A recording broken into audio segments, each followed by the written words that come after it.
Good afternoon, everyone. It's been a long wait to come and talk to you, and I am rather pleased. Unfortunately, I'm talking about a subject that I fail continuously at change.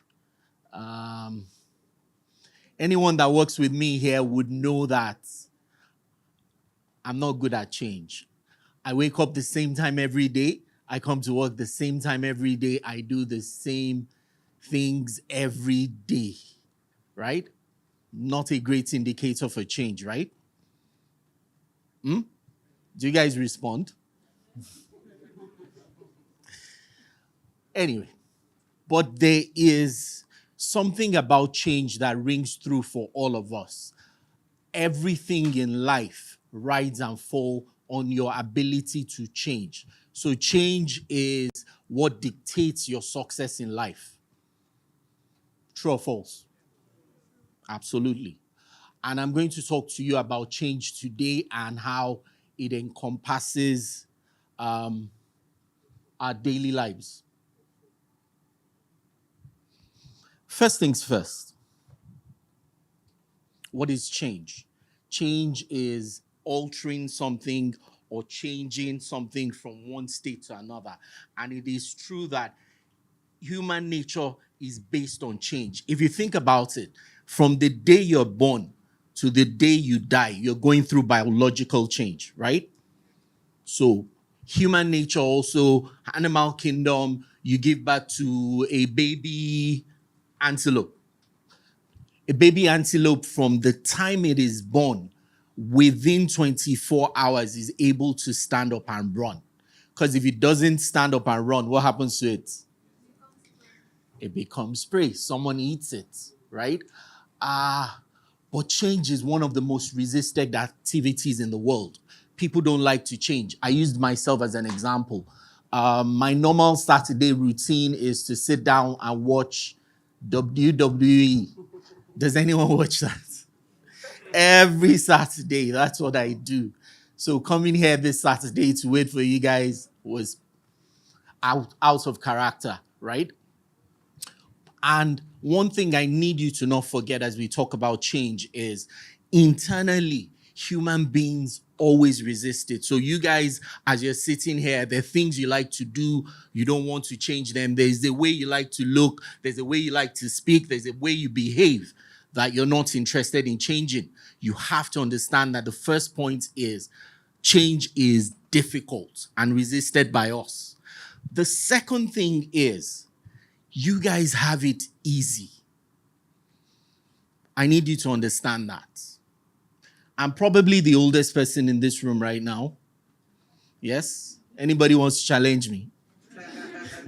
I am probably the oldest person in this room. And a story from my life is, back in the day when I was growing up, I grew up in a small university town, Ile-Ife, OAU. To get what I needed to argue with, I would have to leave my house in Ife and get on a bus and come to CMS in Marina, Lagos. Does anyone know CMS? Exactly. That was the only place in Lagos where they sold the economic magazines. Do you know The Economist? So I would enter a bus without my parents knowing, come all the way to Lagos, 3 or 4 hours by road, buy 1 year's supply of Economist magazines. And trust me, they were not up to date. They were like from 2 years before. But I needed to know things. I wanted to know about geopolitics. I wanted to know about the world. I wanted to be able to understand different things happening. So I went through the tedious journey every few months. And honestly, it is one of the things that's been most transformational for me because it's developed an hunger for change, right? Because I see what's going on in the world. Two things to note about change. There are your operating environment where you are is rapidly changing. We know that, right? So AI is the in thing now, but before AI, there were social media platforms, TikTok. Then there were computers, right? so many different things mean that the way you need to behave, the things you need to consume, the way you operate changes. I was talking to some lady a few weeks ago, and she said to me, I want to buy a car. And I'm like, okay, buy the car. And she's like, hey, well, I need to take a mortgage. Okay. So what are you going to give as collateral? I I don't have collateral, but I earn an extra $3,000 a month from remote working outside Nigeria. That was impossible a while back. Nobody was making those kinds of monies, right? So we are open to new opportunities as the environment changes. Two, competitive pressures, right? What makes you better than everybody around you? Your what? Your value proposition, yes, but it's knowledge. Knowledge is what makes you better. Information, right? You can be the youngest person in a room and you walk into a room filled with old people, more experienced people. But if you know more than them, what does that do? It levels the playing field. You and them are on the same level, right? And that is very important. That's one of the key things I need you to take away from here. What I've found over the last few years is people read less and less and less.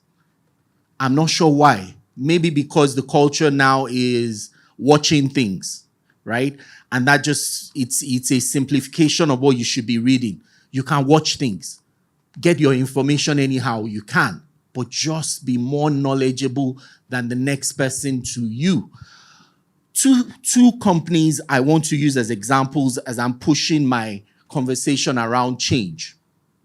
The first is a company run by a guy called Mukesh Ambani. Anyone knows him?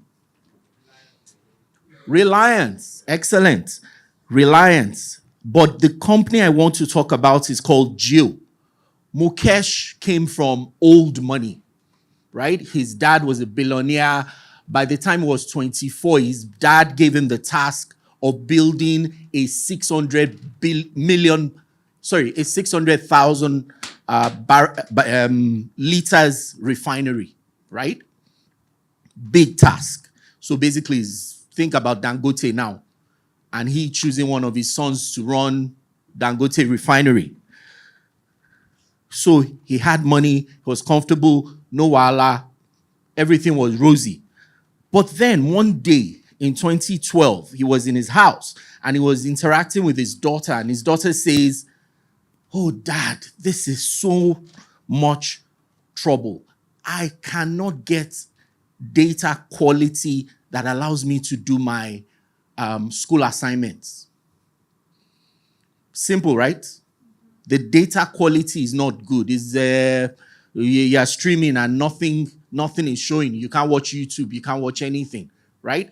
And that gave him an idea to transform the telecoms company space, the telecoms industry in India. Basically, what did he do? He saw that there was a need for data. He saw that the youths were more reliant on data than voice. He saw that the industry itself was very fixated on data. He decided to disrupt it, and he disrupted it by building a data infrastructure across India. And then on day one, when he launched, he gave free Wi-Fi, free data. Think about that. If MTN gave us free data for one day, what will happen? But the only way he could overtake the entrenched guys in the industry was by giving them something free, right? In the first month, he had 16 million customers. Today, it's the biggest telecoms company in India, 506 million customers. It's the third largest in the world. And that was coming from just hearing someone's pain and executing ruthlessly to drive it. Second company I'm going to use as an example is NVIDIA. NVIDIA was started in 1983 or thereabouts. This guy, Jensen Huang, came from Asia, right? His parents moved to America. In fact, they first moved him to America and then his parents moved. And honestly, at that point, he didn't even speak English, right? He spent his formative years washing dishes at Denny's, a fast food restaurant. But he was determined to learn about software, coding, electronics, etc. And when he had the opportunity to partner with two other friends, they built NVIDIA. And NVIDIA has been around for long. Think about a company started in 1983. How many years is that? Almost 40 years. That's a lot of time. Their first big contract was with Microsoft, the Xbox, right? And what they did with the Xbox was create graphics GPUs that they were using, and they were optimized so you could use for gaming. But it was a niche market. The guy realized in 2010 that the future would be artificial intelligence. And he pivoted the company away from where it was facing gaming and other things and started to build the GPUs for supercomputers and AI.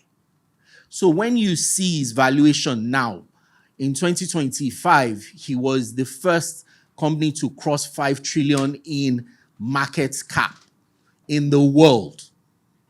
$5 trillion. That is bigger than the entire economy of Africa, right? He was prepared. He was ready. He had made the change 15 years before because he had seen what was coming down the pipe.